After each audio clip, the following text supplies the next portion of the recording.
En France, les syndicats de salariés représentent environ 7% de l'ensemble des salariés, soit l'un des plus faibles taux de syndicalisation des pays de l'OCDE. Mais le poids du syndicalisme est surtout perceptible au travers du taux de couverture conventionnelle, qui est très important.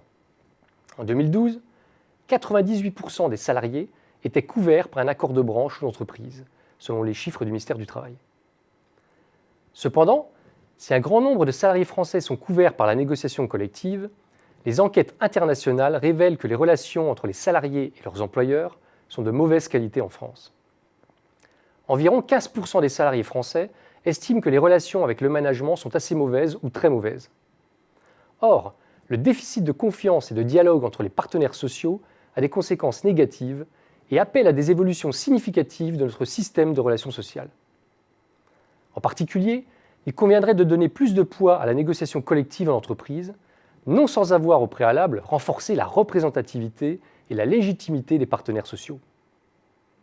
Pour ce faire, il pourrait être envisagé de renforcer les liens entre les salariés et les syndicats en incitant à l'adhésion syndicale.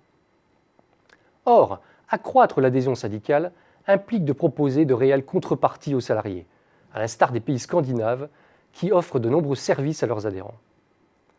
Certains évoquent la mise en place d'un chèque syndical, consistant à attribuer à chaque salarié une somme, abondée par l'employeur et ou les pouvoirs publics, qu'il serait libre de verser au syndicat de son choix.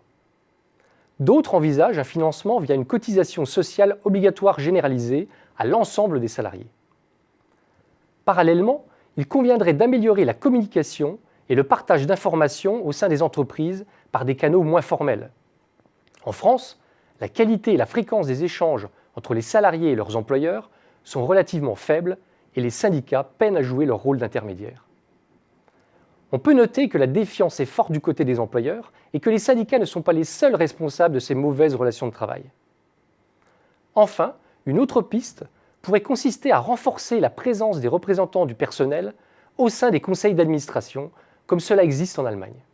La loi du 14 juin 2013 prévoit la participation des représentants des salariés au conseil d'administration des grandes entreprises, mais en pratique, les syndicats sont encore trop peu associés à la gouvernance des entreprises.